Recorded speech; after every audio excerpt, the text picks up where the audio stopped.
Hi, my first few minutes with God, day number 8, Job chapter 17 through 20.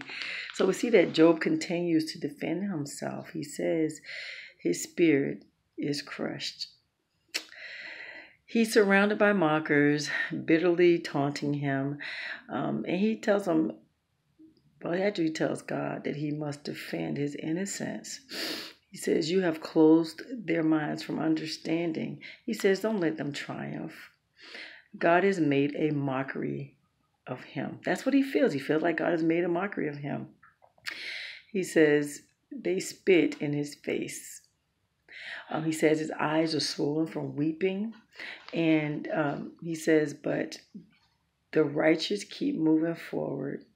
Those who has clean hands become stronger and stronger. Job says his hope will go down with him to the grave. So he's holding on to his hope. Isn't that something? But he's definitely being tormented by his friends. He really is.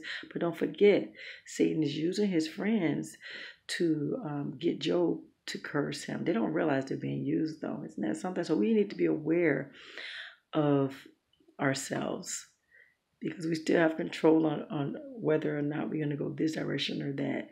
But maybe they were jealous of Job. Who knows? And they're just glad to see that he's suffering. I don't know. Because they made some strong accusations against him. So Bildad, he says to Job, he says, when are you going to stop speaking? You're not making any sense. Some friends, right?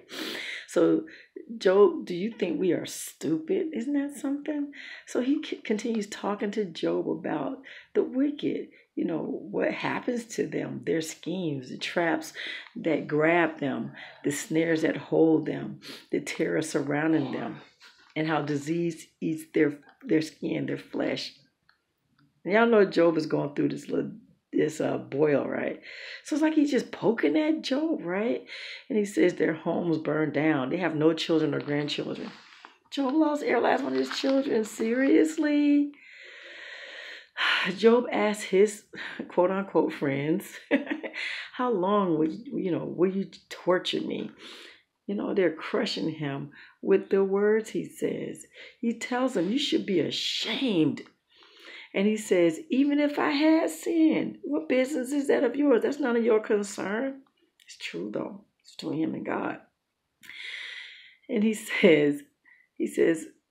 talks about what God has done to him, how God had wronged him, blocked him, stripped him of honor, demolished him, uprooted his hopes.